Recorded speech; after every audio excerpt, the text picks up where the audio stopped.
menjadi salah seorang pemimpin yang diberi ijazah secara sah untuk memimpin khatam khawajakan, iaitu zikir daripada tarekat Naqsyabandiyah Al-Aliyah yang memang muktabarah, maka di dalam zikir itu panjang, dia adalah setengah jam lebih, 45 minit kalau khatam khawajakan.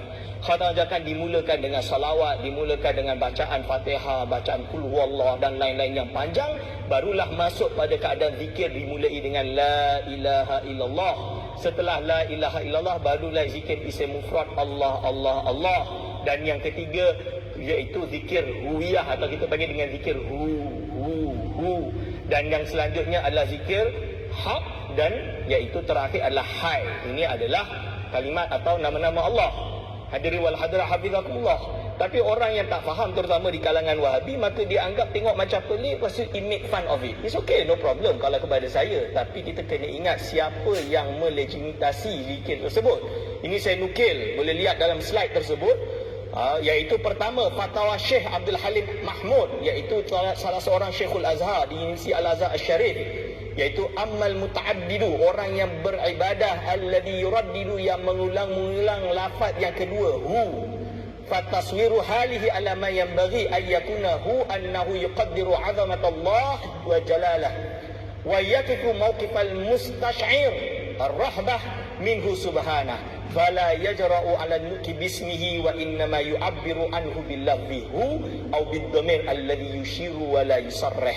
Jadi keadaan tersebut apabila melihat keagungannya Allah Subhanahu wa taala, dia sampai dalam keadaan nak sebut nama Allah pun dia dah segan dah, dan dia hanya boleh menyebut kalimat hu, yang mana hu tersebut adalah domir yang isyarah dan kembalikan kepada Allah Subhanahu wa taala. Dan ini adalah yang maklum, bukan hanya satu tarekah, tapi banyak tarekah yang mengamalkan zikir ini. Jadi hanya kerana kita tak pernah ikut majlis zikir, kita tengok video foto sekejap, lepas tu you make fun of it, it's okay. It is up to you.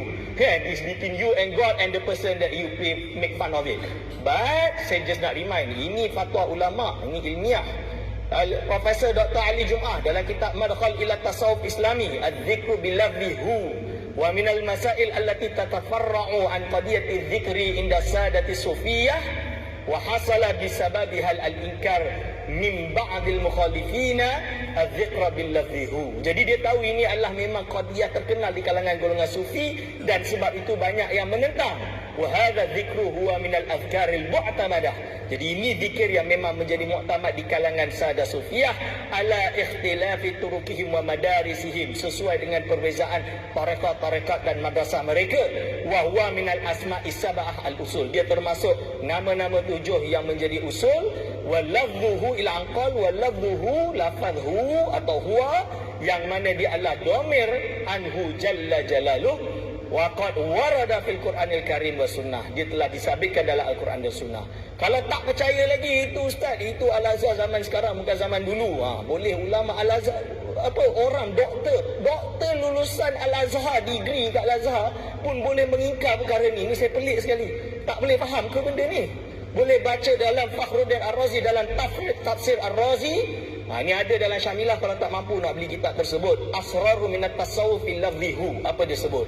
Wa'lam, sesungguhnya lafaz hu itu adalah ada asrar baginya yang ajibah dan ahwal, keadaan yang sangat tinggi. Ini boleh bacalah panjang, waktu dah nak habis dah.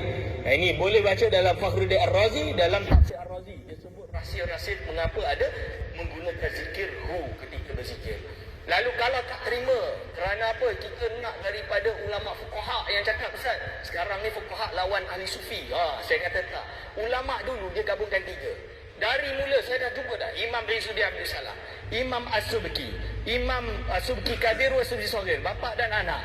Imam Syekhul Islam Zakaria Al-Ansari, semua menggabungkan 3, iaitu akidah Asy'ariyah, fikih Syafi'i, tasawuf. Kalau Imam Subki dan Imam Syekhul Islam Zakaria Al-Ansari, tasawuf tarekat Syadziliyah. Ada yang Naqsyabandiyah, ada yang Ba'alawiyah, ada yang Ahmadiyah yang ada di Negeri Sembilan misalnya, dan banyak tarekat-tarekat yang lain.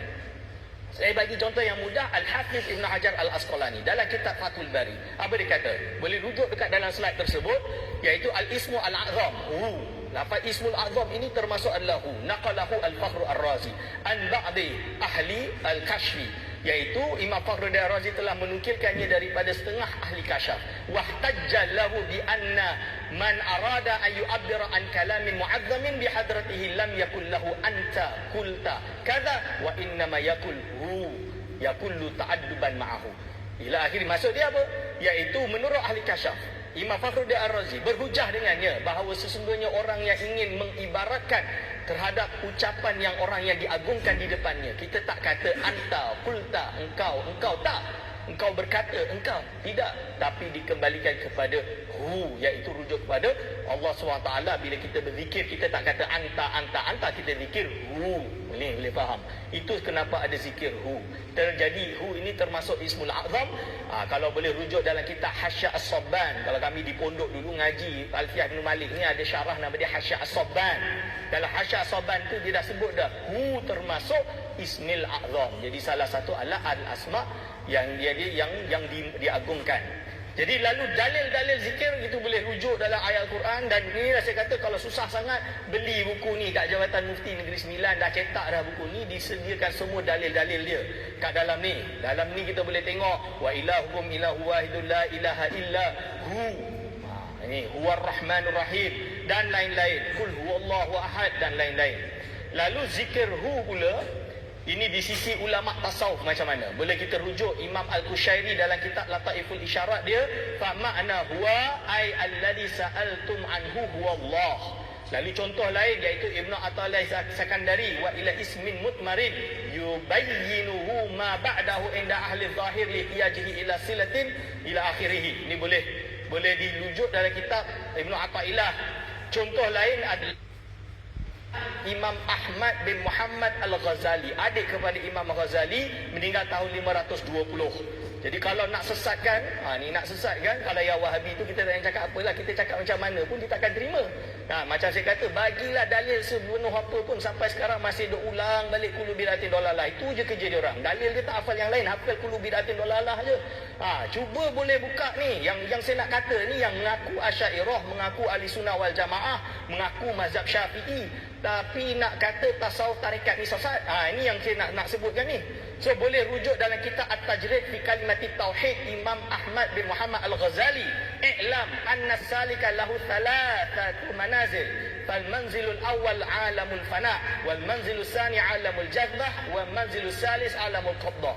Fa idza kunta fi alamil fana fawadhib, engkau bermuwadhabahlah ala qauli la ilaha illallah. Wa idza kunta fi alamil jazbah fawadhib ala qauli la Allah Allah Allah. Wa idza kunta fi alamil qabdah fawadhib ala qauli hu. Ni dia sebut ni, bukan saya sebut. Maksud dia apa? Derajat orang menuntut dalam ilmu tarekah ni ada 3. Dia ada bahagian yang pertama alam fana, bahagian kedua alam jazbah, bahagian ketiga alamul qabdah. Kalau fana, muwadhabah engkau adalah la ilaha illallah. Kalau engkau dalam alam jazbah, maka muwadhabah engkau Allah Allah Allah. Tapi bila dalam alam qabdah, maka muwadhabah engkau adalah hu. Dari situlah zikir tarekah Naqsyabandiyah yang ada dalam kitab Tanwirul Qulub dan juga kitab-kitab yang lain, dia mulakan miftah dengan la ilaha illallah, diteruskan dengan Allah Allah Allah, lalu baru hu, dan ditambahkan dengan nama-nama Allah yang lain. Ini dia tuan-tuan dan puan-puan. Lalu ada pula isu, ni ada yang aku Asy'ariyah pula tapi ghulwu, dan dia nak attack tu, dia join sebulu dengan Wahabi sekali. Ni yang susah ni. Tapi dia duk kafirkan Wahabi, itu susah juga.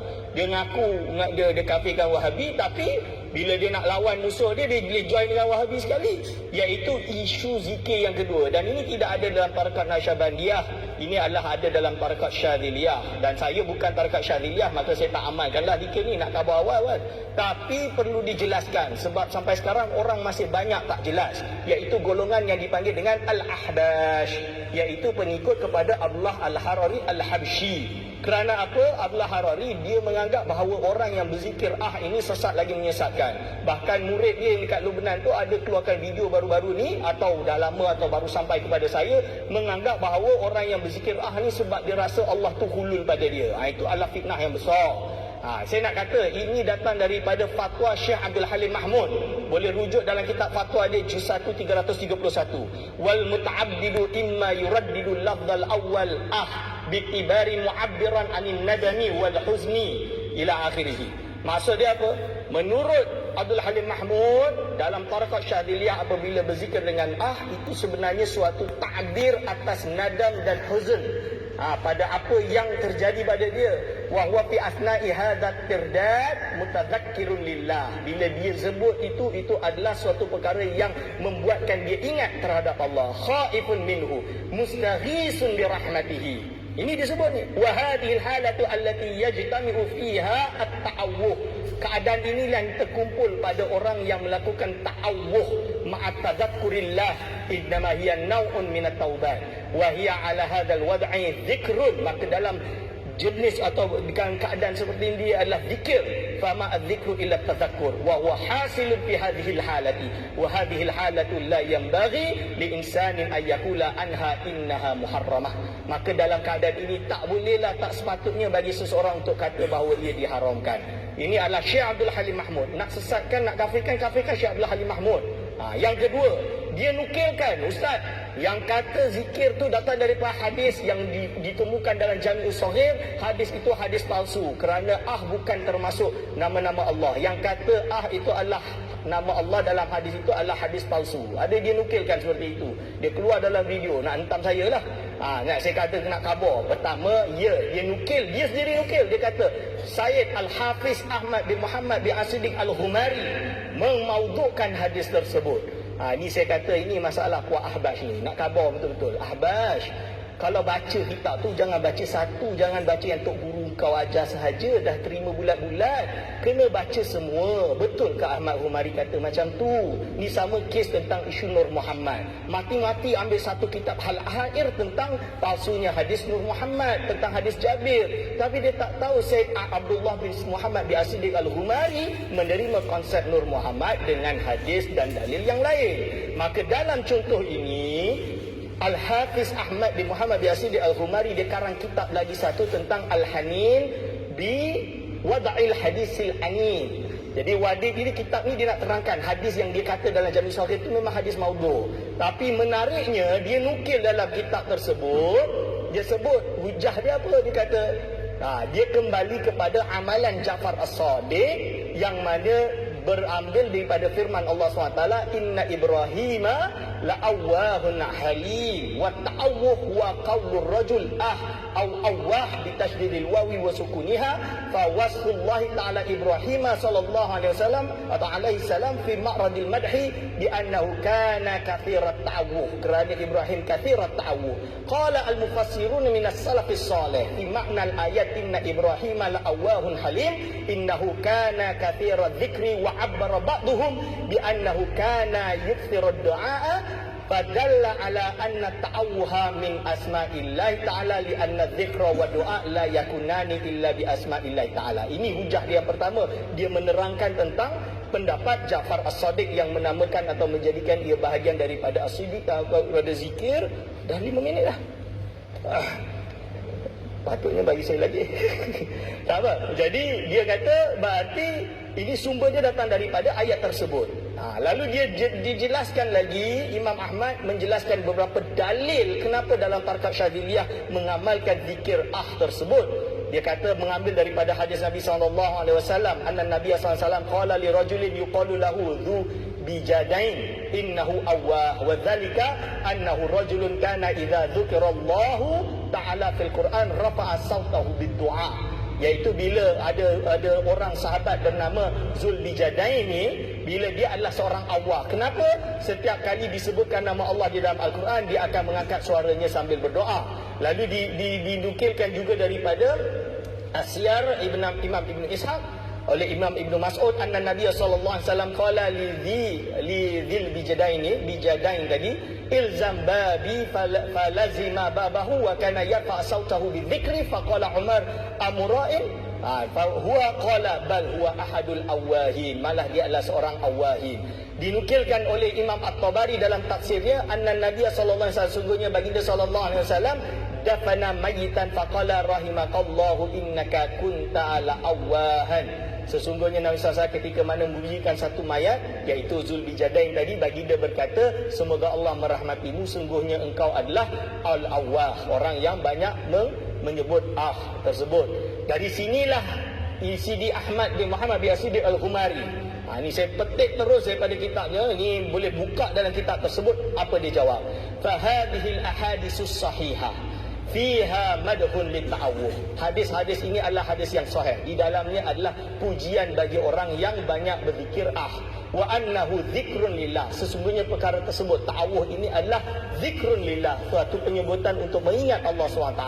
Fala yab'udu, maka tidak jauhlah ayyakuna Ja'far As-Sadiq akhadha dzalika minha. Maka tak jauhlah Ja'far Sadiq ini mengambil perkara tersebut darinya, wa minal ayatil karimah, daripada ayat-ayat Al-Quran. Wa ma'adzalika fala yuqalu anna li atharihi hukmar rafi'. Maka tidak dikatakan, oleh sebab itu tidak dikatakan bagi atharnya ada hukum rafa', kama huwa zahir, seperti apa yang zahir, wallahu ta'ala alam. Summa fil ayati wal ahadis sahihah, lalu di dalam ayat Al-Quran dan juga hadis-hadis yang sahih yang telah disebutkan, ma yughni anil ihtijaj bil hadisil batil al mawdu'. Cukup dah nak pakai, tanpa kita pakai, tak payah nak pakai hadis yang maudhu' di dalam kitab Jami' Shaghir yang kata Allah adalah nama daripada nama-nama Allah. Cukup dah, tak payah pakai itu, kita boleh pakai hadis-hadis yang sahih ni. Fa innaha sarihatun fi anna kerana hadis-hadis yang sahih yang telah dipaparkan dalam kitab Al-Hanin tersebut, gambar dekat sebelah kanan tu, boleh download dekat dalam Google. Dia kata tu fi anna du'aun, dia adalah sebuah doa, wa zikrun, dan zikir lillahi ta'ala wa rasulihi sallallahu alaihi wasallam. Man yadhkuru biha, barang siapa yang berzikir dengannya, wa huwa ma yaf'aluhu sufiyah, iaitu seperti apa yang dilakukan oleh para sufi, fa huwa dalilun qati'un, ini adalah dalil yang jelas, yang qati' lahum, bagi mereka, ala dzalika, pada perkara tersebut, wa ala rafi sauti bihi aidan, dan untuk mengangkatkan suara dengannya juga. Wa man ankara alaihim dzalika falijahlihi bihadhil ahadis, barang siapa yang mengingkari kepada mereka dalam hal ini adalah kerana kejahilan dia terhadap hadis-hadis tersebut. Walhamdulillah. Dan ini adalah kata-kata tersebut. Dan kalau apa kaitannya zikir tadi dengan wajib, tuan-tuan dan puan-puan, ini saya nak tutup dah moderator, sabar sekejap. Iaitu apabila kita berzikir Allah, Allah, dari la ilaha illallah, la ilaha illallah, bukan satu, bukan 10, bukan 20, beratus-ratus, tuan-tuan. Lepas habis beratus, Allah, Allah, Allah, beratus-ratus. Yang ketiga, dia sampai kepada hu tersebut terjadi wajib. Dan ini boleh terjadi. Kenapa boleh terjadi? Boleh rujuk Syekh Abdul Samad Al-Falimbani di dalam kitab dia Hidayatus Salikin. Apa dia kata? Syahdan bermula segala adab zikir yang tersebut itu, iaitu lazim bagi orang yang berzikir dengan ikhtiarnya. Adapun orang yang tiada baginya ikhtiar, maka iaitu tiada lazim baginya segala adab ini. Dan hanya sahaja adab mereka itu taslim, serahkan diri bagi warid, apa yang wajib terjadi pada dia. Warid tu benda yang berlaku pada dia lah, yakni menerima bagi barang yang datang daripada zikir itu, serta hudur hati semata-mata kepada Allah SWT. Dan terkadang berlaku atas lidahnya itu Allah, Allah, Allah, hanya zikir Allah, Allah, Allah, atau hu, atau la, atau atau atau ha, atau hi, atau suara dengan tiada huruf, atau gementar, mengantar dari lahir ni. Boleh nampak ni. So ini adalah dalam kitab Hidayatus Salikin Syekh Abdul Samad Al-Falimbani. So if you want to make fun of it, you make fun dengan Syekh Abdul Samad Al-Falimbani, bukan dengan saya. So kena faham perkara ini. Dan rujukan Syekh Abdul Samad Al-Falimbani ini bukan bersendirian. Beliau menukil daripada kitab guru beliau, iaitu Syekh Muhammad bin Abdul Karim Al-Qarshi As-Samman, iaitu salah seorang ulama besar di dalam tarekat Khalwatiyah, iaitu Syekh Zahid Al-Kausari, termasuk orang bertarekah dengan tarekat Khalwatiyah. Syekh Zahid Kausari, ulama besar daripada Istanbul, daripada Ottoman Empire yang nanti tinggal di Mesir. Ni dia sebut ini, boleh rujuk. Yang tak tahu bahasa Arab boleh baca yang tadi tu, yang Syekh Abdul Samad sebut. Kalau yang tahu bahasa Arab boleh rujuk dekat sini, apa dia sebut, iaitu disebut di sini amma maslubul ikhtiyar, orang yang ditarik ikhtiar dia. Baik tak sedarlah, fahuwa ma'amma yaridu alaihi minal adhkari wal asrar, faqad yajri ala lisanihi Allah, Allah, Allah, au hu, au la, au au ha, au hi, au sautun bi ghairi harfin. Ni fa'ausautun bighairi harfin. Jadi ini adalah sumber yang disebut oleh Syekh Muhammad bin Abdul Karim As-Samman sendiri. So kalau kita nak kritik lebih-lebih ni, kita kena sedar kita akan kritik siapa. Paling tidak kalau tidak setuju, maka jangan sampai menyesatkan orang lain. Itu yang pertama. Dan adab yang kedua, kita tahu dan kita dah sebut dalam SOP zikir di dalam ilmu tariqah. Di Jabatan Mufti Negeri Sembilan ada Jilsah Turuk Sufiah, dan dia dah ingatkan. Contoh dia nak buat khatam khawajakan, boleh tak kita khatam khawajakan kita buat ramai-ramai, terima siapa saja masuk? Tak boleh. Dia orang yang dah ada izin, orang yang dah diizinkan untuk mengikutinya baru boleh ikut. Boleh tak hari ini saya tiba-tiba lah rasa nak buat zikir baru? Boleh tak? Dah kalau dia ilmu tak ada, baca kitab tak reti, boleh tak dia buat? Tak boleh dah. So dia kena ada parameter, dia ada SOP tertentu dan perlu dijaga, tuan-tuan dan puan-puan. Dan disebab itulah kita ada enakmen tarekat di Negeri Sembilan ini untuk memastikan setiap amalan tarekat ini adalah amalan yang disahihkan. Tak semua orang boleh jadi mursyid. Ada syarat-syarat dia, ada suhbah yang dia kena ambil, ada tarekat yang dia kena dapatkan. Orang yang tak ada mursyid, boleh ke dia cakap tentang tasawuf? Tengok ilmu dia dulu. Ini semua ada parameter dia, bukan tak ada parameter. Tiba-tiba orang datang tak faham, potong-potong video, sebab-sebabkan, buruk-buruk ke orang, terserahlah hatta bainaka wa bainallah wa baina sahibil jasad. Terang itu antara engkau dengan yang si batang tubuh dan antara Allah SWT, kita tak nak masuk campur. Jadi mungkin sekian sahaja daripada saya untuk penjelasan isu-isu ini. InsyaAllah nanti kita sambung pada Q&A. Aku lupa lihaza, astaghfirullah li wa lakum. Wassalamualaikum warahmatullahi wabarakatuh.